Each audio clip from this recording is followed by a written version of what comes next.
Hello and welcome to the Story Pilgrim. London town. Storied strolls. They say if you ever get bored of London, then you are bored of life. And you know, I have to agree. It's a vibrant city. There is something here for everyone from every walk of life. 24 hours a day, 7 days a week, 365 days a year. Always something going on, whether that's for fun, education, political, religious, you name it, it is here. Today we're going to dive into a small slice of life and knowledge from there. Myself, and I have a good friend joining me, James. More about him later. As always, before we jump in, can I please remind you to review this podcast? Click on the stars. Furthest to the right would be preferable. And even maybe write a few words about how this podcast makes you feel. Please and thank you. Okay, now, without further ado, let's go to London town.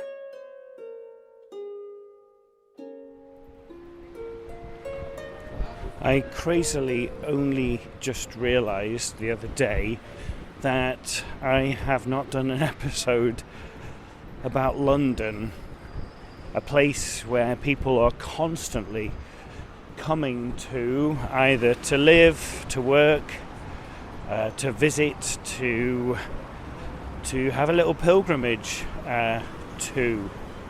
I have lived here several times over the last 25 years. First moved here in 2000 and have been in and out of this city ever since. As a child growing up, I always thought that London was that place that was just unreachable. From the north, you heard so many stories about London. It was the big city, the big smoke, and you could only ever dream about going. I remember when I finished my A-levels, one of my cohort moved to London and everybody was like, wow, that's amazing. My first visit here was when I think I was 10 years old and everything just seemed absolutely massive. And it still is.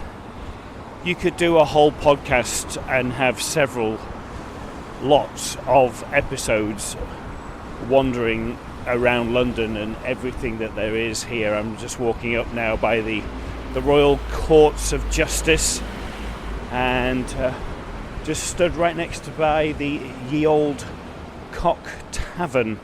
It's now a Green King pub, but this Cock Tavern has been on the site since, I think, it opened in 1888, but there has been a pub on this site since the 1660s. Samuel Pepys mentions a tavern being on this site back then. It's a delightful little pub.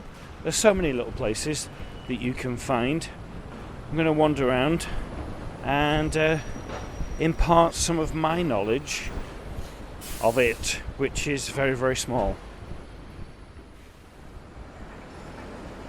I am in Ludgate Circus, which is just at the crossing of Ludgate Hill. We've got Farringdon Street, Fleet Street, and it kind of goes up and down here. It's quite interesting, and it's because the River Fleet is hidden underground here. It's running right underneath here. It once was a navigable river.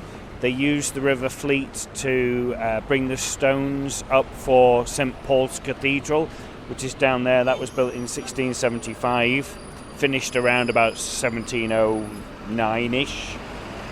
It's covered up in various sections. Across the road there now, from where I'm stood, there's a Leon, the fast food, the naturally fast food place. That used to have a pub. It used to be the King Lud pub, and apparently in the basement there used to be a glass floor and you could see the river flowing below it, which is pretty cool.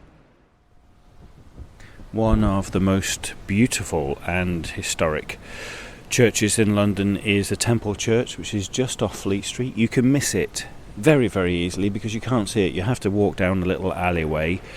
It is kind of like, well, when you get down there, it's round. It was built by the Knights Templar in the 12th century. It's in two parts. It has the round bit and then the chancel. The round bit at the end here where I'm stood was consecrated in 1185,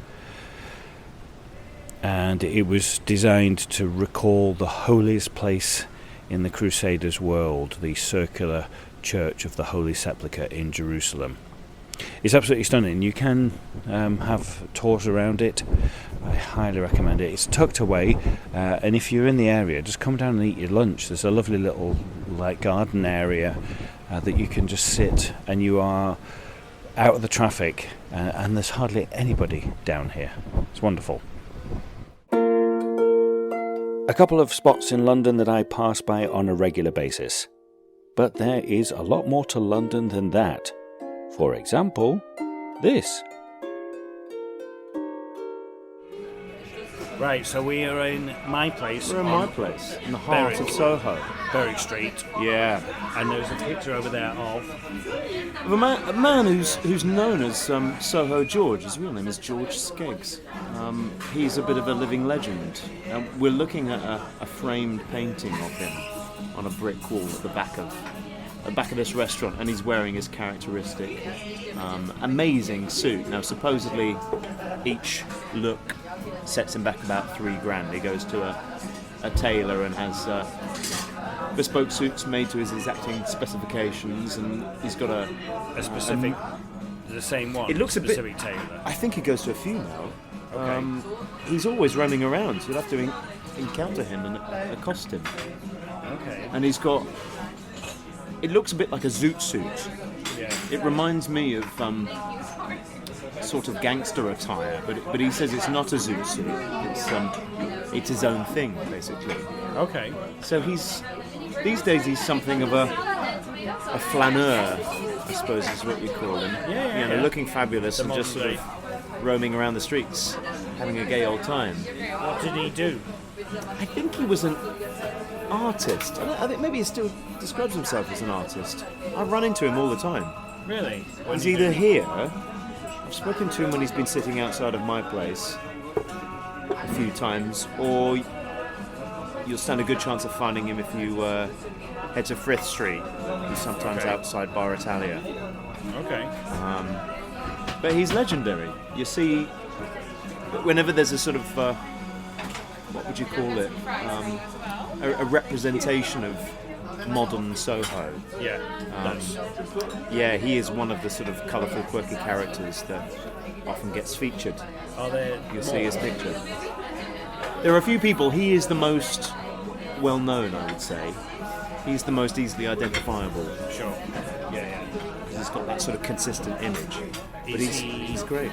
Is he of the LGBTQI community? No, I don't think so. Nothing to do with that. Don't think so. That's kind of like I associate Soho with now. Yeah. Okay. He's certainly lived in the area. I think he lives in Covent Garden, actually. So Soho George is a bit of a misnomer, but he's very well known in these parts. Okay. Well, watch out for him. He's really cool. Are there other and he's met everyone. He's done everything. characters around London like that, or is that kind of like? Would you say Soho? There certainly are. They're sort of dying breed. In Soho, there was a guy with a similarly recognisable sense of style, who they used to call the Prince of Soho. Oh, really? Yeah. Okay. Sebastian Horsley used to live on Mead Street. I was walking down earlier. He was an artist. He was a performance artist, and he was extraordinary looking.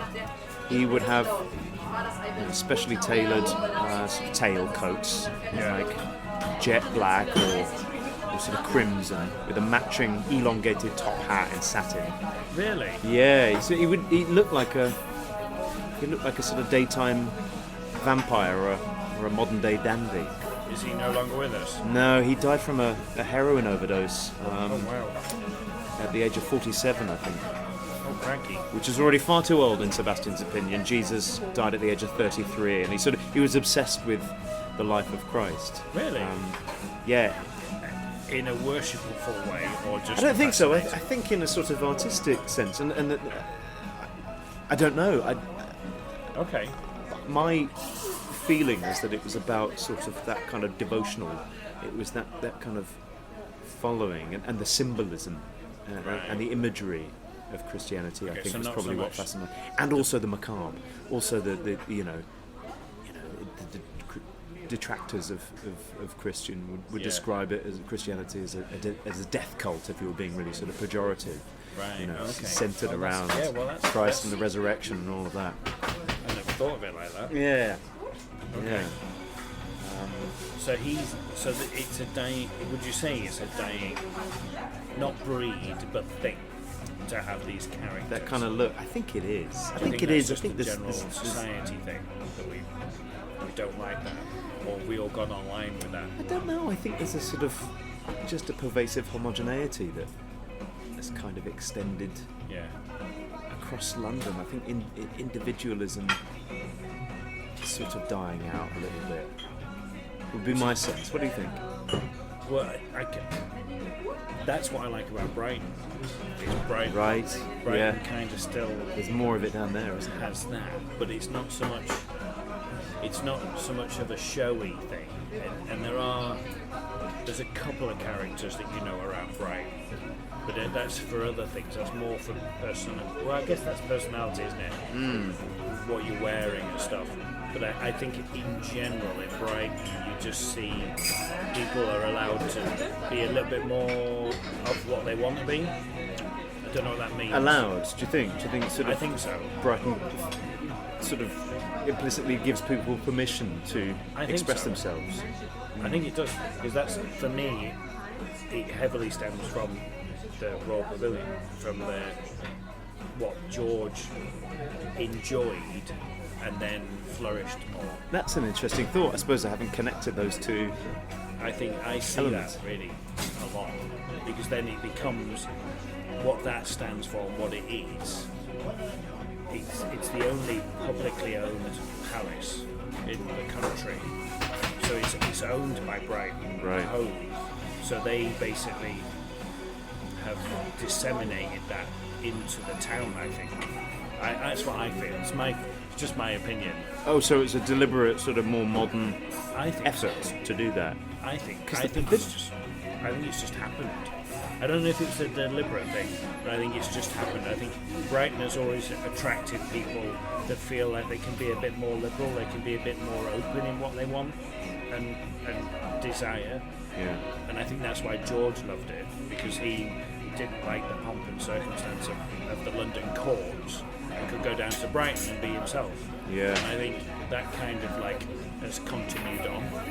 And I see that when I'm down. If I sit in a coffee shop and I watch Brighton walk past, you get everything. But you can get that in London, but there's a lot more. Yes, thank you. Thank you. Thanks very much. Great. When did you first come to London? When I popped into the world. So you're I was from? born here, yeah. Well, North Where- London. But it's interesting, the idea of being from London has evolved a bit in my lifetime, I feel. Well, that's it, innit? Because you're not a Londoner, are you? But you are. I feel more of a Londoner now than I used to. I always considered myself a Londoner, and then I met people who felt that they were from proper London. Yeah. They're from East London or from Central London, and they would describe Barnet as being or Hertfordshire, which it is, which it was. I mean, where I grew up had a Hertfordshire postcode, actually an Enfield postcode. Okay. Does it From years still? before. Well, now it's London. Now it's firmly considered London. Okay. But it evolves, and I think when did Barnet become a London borough? In the 60s, post-war. Okay. 60s, 50s, 60s, something like that. So, but now I feel much more connected, partly because I've lived in the centre of town for quite a long time now, and also because I learnt a few years ago that some of my ancestors lived just around the corner from where we are now. Yeah. Really? Let's go down here. Yeah. How far back are you going? We're going back to the middle of the 19th century. Okay. Sort of cholera epidemic and big stink era, sort of 1850s, I think. Okay. What were they doing? Do you know? I wish I knew more about them and their lives. The little that I can recall is that I had a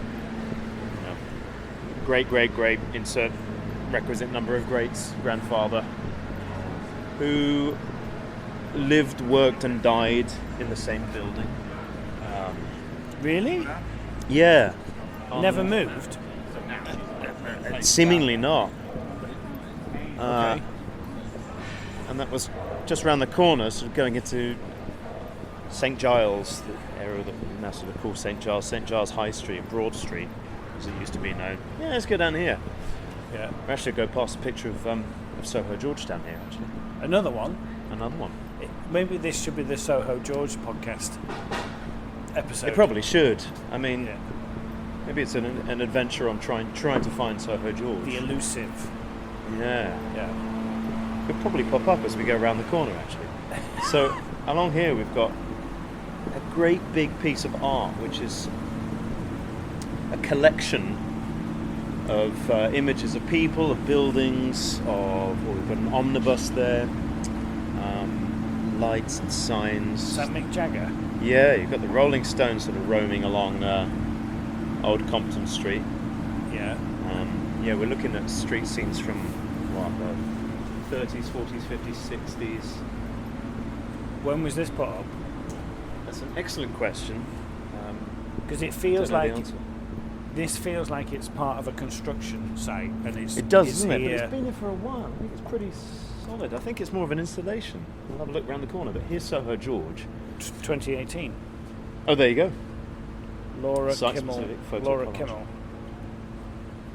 Yes, we've got Soho that- George here in a characteristic long coat Yeah. with peaked lapels.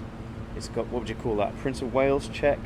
It's a blue suit. He's got a few pockets on it, and he's got He's a front and black centre, isn't he? tie. It looks like looks like you could play Snakes and Ladders on his tie. Doesn't Yeah, it does. it?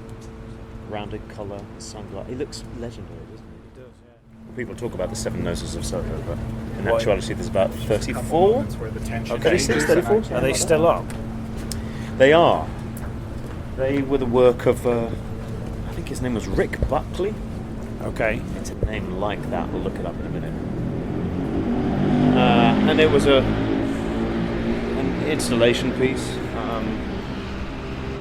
And they were all over the place. So there's loads of them. And there are a few other noses that Was a it? different organisation added on. Where's we've the gone nose? past it. It's down here. Sorry. Oh. We've walked right past it. See, Sorry, I enjoying can. the sound of my own I voice. think I see it. It's painted. Yeah. That's why. He had a weird shaped nose, didn't he? Slightly hidden away. Yeah. No, there yeah. it is. So that's another big one. Oh, there. Hang on. No, there's a smaller one. The big ones are not him. Well, where's his? This is probably what I can't see. I think you're lying. I may be lying. I think you are. Where is it? It is somewhere here. It's there. Is that a fake? That's a big one. There it is. Well, there. Yeah. Yes, that's it. Okay. All right. So that's kind of like. Is that his actual size? Because if in that case, then he does That have a seems big nose. reasonable. Doesn't have a big nose. I think that's quite. Oh, I don't know. That's a modest nose. I feel like mine is about that size. Yeah. I feel like yours. Actually, you could be Yeah. a Actually, nose yeah. double for Rick Buckley. There you go. Okay, but the big ones, that's a different shape nose. The big one was some sort of cynical installation. It was. Right. I forget Okay. the details. Well, We're there you also, go. I've seen incidentally, my first nose then. Proper one. now you knows. Right, so I guess what I should say is who are you and what do you do? That's an excellent question. I don't have a great answer for that, but What, I'm even like James. to who you are? Okay. Well, I'm Not James. what I'm are James you. Byng is my name. Yeah. I'm an actor first and foremost, I would say, and then second most, I'm a tour guide, walking tour guide, and history obsessive. And then I'm at different things depending on the day, depending on who'll pay me. Essentially, Yeah. I'm a whore for hire. Yeah, pretty much. Well, then, what I think I may have broached this in one of my podcasts is that whenever I say to people, "Oh, I'm an actor," the first question you then get back is, What? Are you TV or are you theatre? What have you been in? What have I seen you in? "Yeah, exactly." So what have I them. seen you in? You know what I've seen you in. What have I seen you in? I can't remember. What have you seen me? You've seen me in The Woman in Black. Yes. You've seen me in that. Yeah. I definitely saw you in that. Well, the thing that... What might I have seen you in? What are we referencing? I don't know. Lord of the Rings. There's Did you loads see of things, isn't it? No, I didn't see it. No. I heard it was rubbish, so I didn't go. Well, it wasn't rubbish, Darren. It was actually very good. At least some people felt like that. Very occasionally, I'll meet someone who will Have you ever been sort of- recognised from that? inadvertently. There was one moment where I was enjoying a drink upstairs in the Nell of Old Drury on Catherine Street, Yeah. and I saw a young chap who was taking down one of the Lord of the Rings posters. So this was a show. This was a huge, very expensive musical. You had a small part in it, didn't you? I had a small part. Yeah. Well, I was but like- with big feet. With big, yes, that's Yeah. nice. I played Frodo in that for the last few months. I was the takeover Frodo, and No, you played Frodo. I played Frodo. Yeah. I did play Frodo, Yeah. but I still got unfinished business with it. We closed much earlier than we were expecting. Yeah. I was just finding my hairy feet in it, and yeah, And then, I yeah. had a great time. But where were we? Yeah. So it was a show that ran at Theatre Royal Drury Lane for 14 months, and was mental, and had a small but devoted group of fans. Mm-hmm. And so anyway, so I'm upstairs in this pub, and this young guy is taking down one of the posters, and I said, "Well, what are you doing that for? Why are you taking that down?" I thought he had hated the show and just didn't want to see it, wanted to replace it with something a bit more current. Yeah. And he said, it's my favourite show of all time. And I asked downstairs if I could have the poster, and they said yeah. Really? And then my buddy Anthony, who was with me, leaned over to this guy and said, "You know, you're sitting next to Frodo." And yeah, and That's brilliant. yeah. Did He he got a get kick you out of it. Fortunately, he quite liked what I'd done. Oh, that's really cool. And that Did is- he get you to sign the poster? I think I did. I think I You did. should have done. I think I did. Did you go? You didn't go. I'll sign that for you if you want me to. No. No. I like leaning into the awkwardness, but that would Yeah. have been too awkward. Oh no, that's really cute. That's really good. Because am I right in saying that maybe not the timing of the actual production, but the actual concept of Lord of the Rings musical was before the movies, or about the I same believe time? so. Yeah, The it wasn't off the back, was it? well, this was one of the issues with it, really, because everyone assumed that it was cashing in on the success of the movies, and it's a reasonable assumption to have. Yeah. But yeah, as I understand it, it was conceived of before the movies, before New Line Cinema acquired the rights. So there was a chap called Strolls, who was he was a Hollywood producer, and he produced One Flew Over the Cuckoo's Nest, for example. It was a big deal. Yeah. He was a big name, and he had leased the movie rights to New Line, Okay. who then made the movies. But the idea all along was to turn it into a stage show, a play with music, and so the development had started, I think, while the movies were still being released. And I first auditioned for the show, I think 2004. So that's a couple of years before. Yeah, you really The- start to the get a actual- sense of how long these things are in the offing, how long they spend in development before they even come to the stage, any kind of stage. Yeah. See, most don't make it that far at all. So which West End theatres have you performed in? Because you you've had quite a long career, really, haven't you? Up until now. You I started suppose young, so. didn't you? I did start pretty young. I started when I was 10. Yeah. In Sam Mendes' production of Oliver, Uh-huh. which ran at the London Palladium for 4 years. Best part of 4 years. How long were you in that?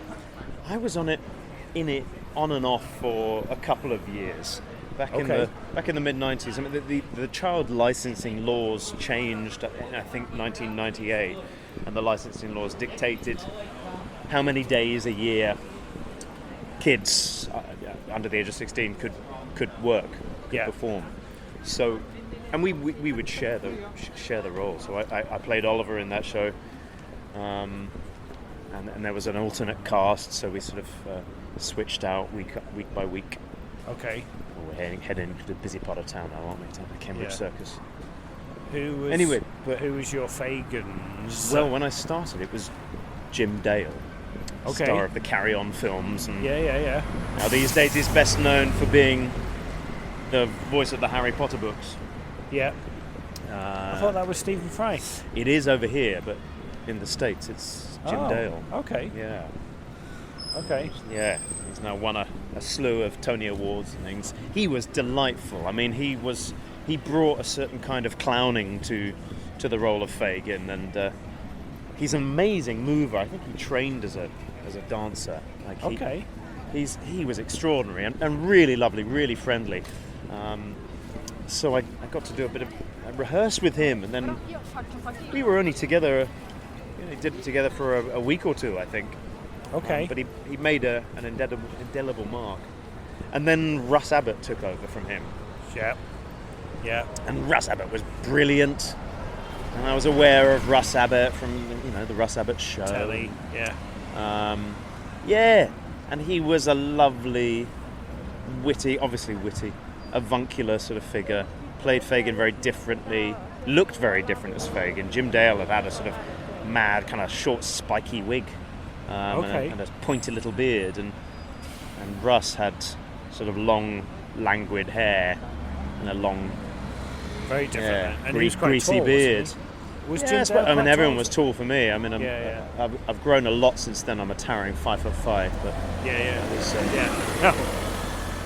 But no, I mean, well, I don't know. Was Jim Dale tall?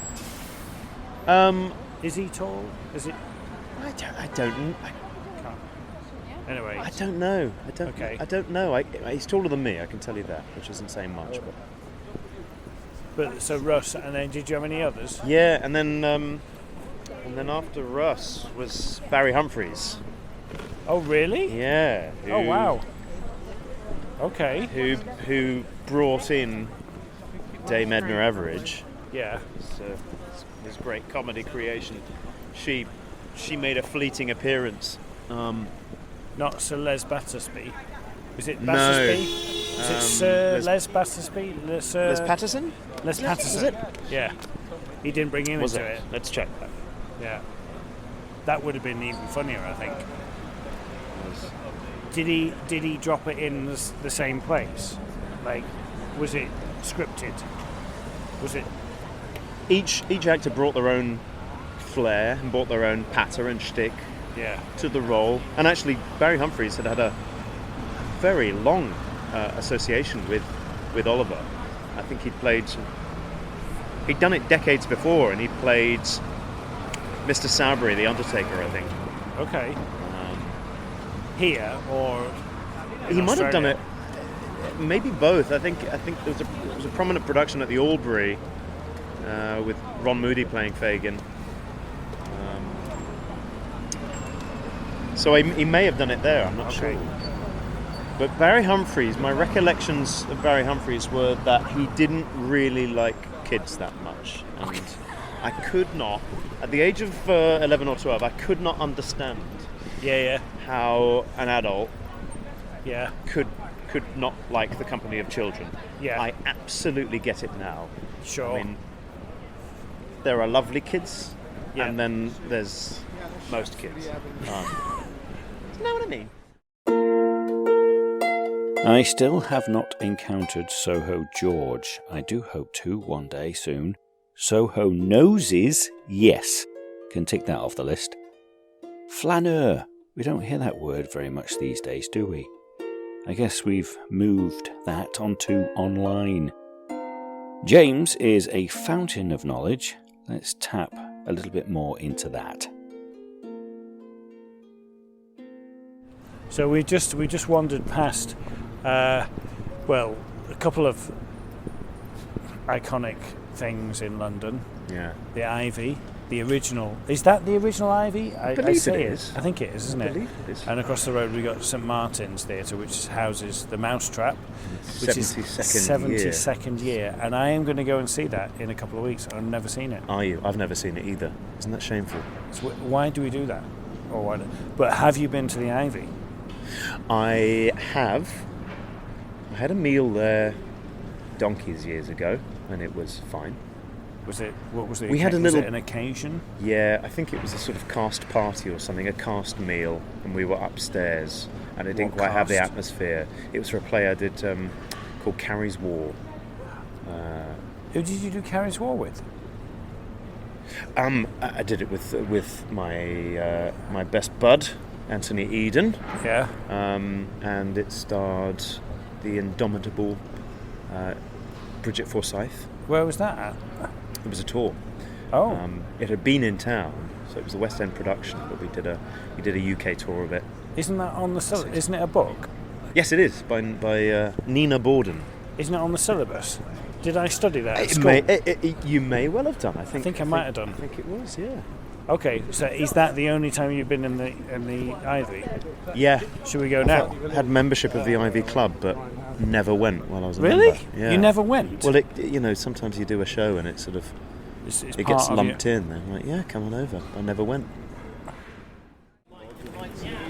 What was it again? The United Grand Lodge of England. All right. I think at one point it was the tallest building in this area. Okay. It's pretty hefty, isn't it? It's an amazing sort of collection of Art Deco and neoclassical stuff. Yeah. And the dates, 1717 to 1967. Do we know the significance of that? No. Was it founded in 1717? I'm guessing, but yeah. But then the it's building still a is- thing, though, isn't it? Freemasons. Still Yeah. very much a. Yeah. The Duke of Edinburgh, the late Duke of Edinburgh was a Freemason, wasn't he? It's a cool looking building, and there's Hebrew on it as well, I haven't noticed. If you look at the door down here, you can see the Star of David Star of repeating David. 8 Yeah. times on the heavy metal doors. But up there, above that crest, So I'll end up Yeah. up on the tower, you can see some Hebrew there. Yeah. No idea. But what's the significance of 1967? I don't know. Fleeting moment. What is that? Oh, well, that's the Royal Albert Hall, isn't it? Oh, okay. But, Is it all men? That's all men, isn't it? Is it? Yes, it looks like it. Is it a male only club? good question. I thought for a second that was their hall. Gonna get a spoonerism on that one. Okay, well there you go. Look, ladies' gowns. Oh, yeah. And next to the ladies' gown is a cooking apron. Significance of 1967 for the Freemasons? It's their 250th anniversary that year. Also, did you know Benjamin Franklin, Oscar Wilde, Clark Gable, Wolfgang Amadeus Mozart, they're all Freemasons. Now for something a little bit different.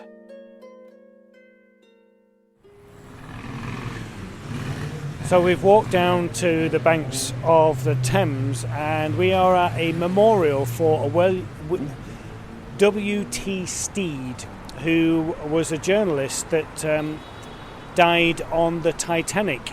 There's a memorial here and he was a journalist. It says it's quite well known, 1849 to 1912.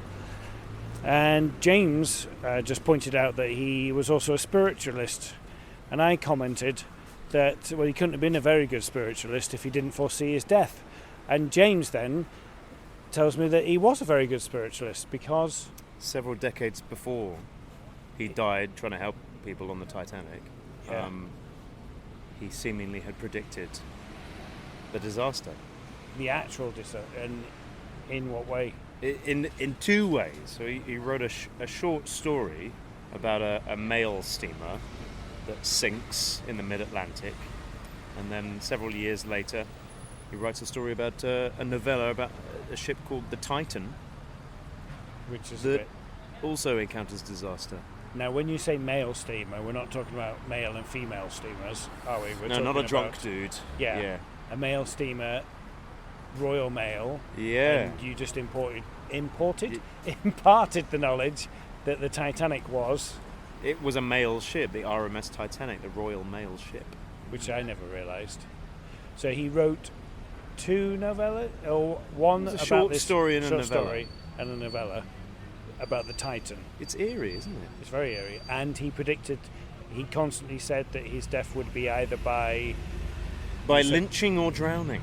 Right. And it could have kind of been both, really. If he's on the Titanic and everybody is kind of panicking, that could be like a lynching. Couldn't it? I suppose there are similarities. If Maybe. you want to put it that way. I think Okay. it's stretching it, but He definitely drowned. yes.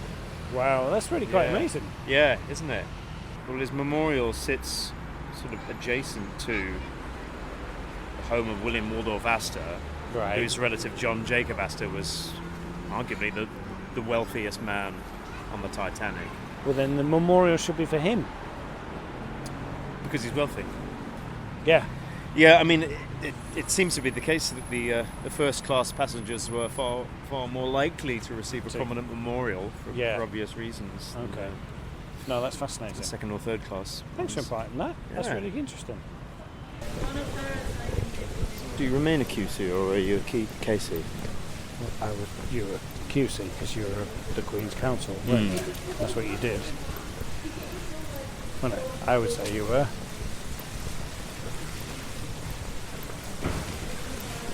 This is lovely, isn't it? It's so nice. And this is all... It's all legal stuff, isn't it? Yeah. I mean, how much legal stuff do you need? It goes on About forever. this much. Well, look at this garden and stuff. So that's the Inner Temple Church, is it? This was Middle Temple, wasn't it? Where we are Middle now? Temple Church. Temple Church is one of the oldest and most beautiful churches in London, built by the Knights Templar in 1118, just before lunch. I said my goodbyes to James. I was now by the Thames and near a prominent landmark.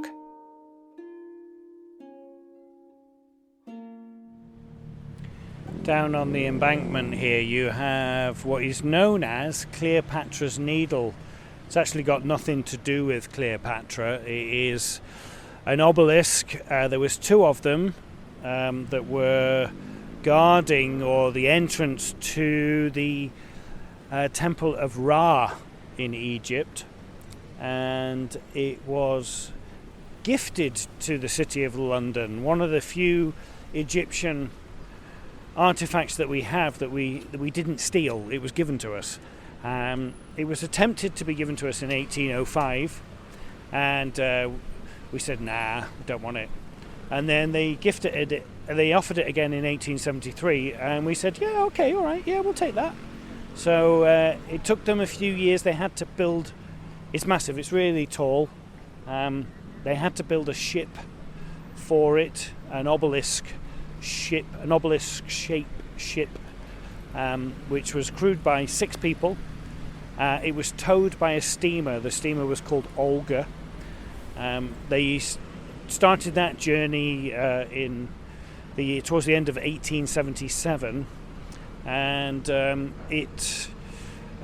when it was in the Bay of Biscayne, it hit a storm, and the Olga was really, really struggling, and the obelisk ship was really struggling, so the Olga sent a team of 6 sailors to go and save the crew from the storm, and sadly the 6 gentlemen in the rescue ship all perished. They all drowned, and eventually the Olga was able to pull up next to the Cleopatra. The obelisk ship was called the Cleopatra, hence they call it Cleopatra's Needle, and the crew safely got on. So those 6 guys sort of perished for no reason really, which is a real shame.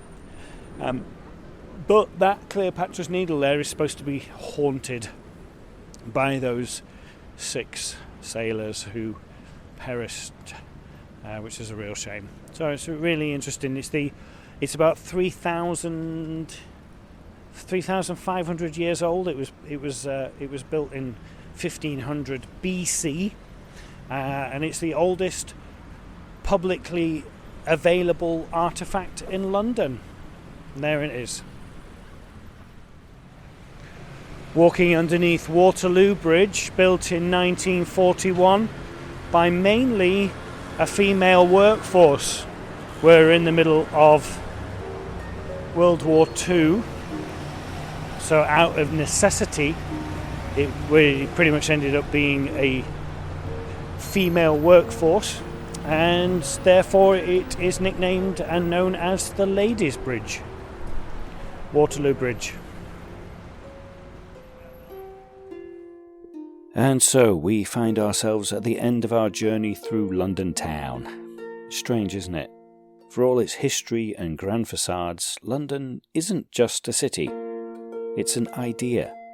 1,000 stories folded together, each one shaped by those who walked its streets, dreamed beneath its lights, and found themselves in its quiet corners. It's a place where past and present dance together, and every shadow holds a memory, every corner a whisper of something more. As we part ways today, I hope that today's stroll has left you with a new lens through which to see this city. Perhaps it's the reminder that legends like Soho George and treasures like Temple Church are still tucked between the everyday hustle, just waiting for us to look a little closer. Or maybe it's the thought of those flaneurs of old, wandering without direction, simply to see. A practice that we might do well to revive in our own lives, don't you think? I'd like to extend a special thank you to James for joining us today, for sharing his insights, stories and a slice of London's magic from his own journey on and off the stage. It's friends like James that make these explorations a little bit fuller, a bit richer, reminding us of the unique stories that each of us carry. So, thank you for walking this path with us, for pausing to listen to these stories and for sharing a moment in time with 2 people who love to wander and to wonder. If this journey brought a spark of something new to your day, do leave us a review, share your thoughts, or maybe just tell someone else about the Story Pilgrim. And of course, be sure to join us next time as we explore new paths, new stories, and new slices of life. The Story Pilgrim was written, walked, talked, recorded, and edited by me, Darren Hill. This episode I was joined by the multi-talented James Byng. And as always, the amazing music was provided by Anya Backer and Sean the Harp. To learn more about us, search The Story Pilgrim on all your major search engines and socials. Until the next time, keep listening, and buen camino.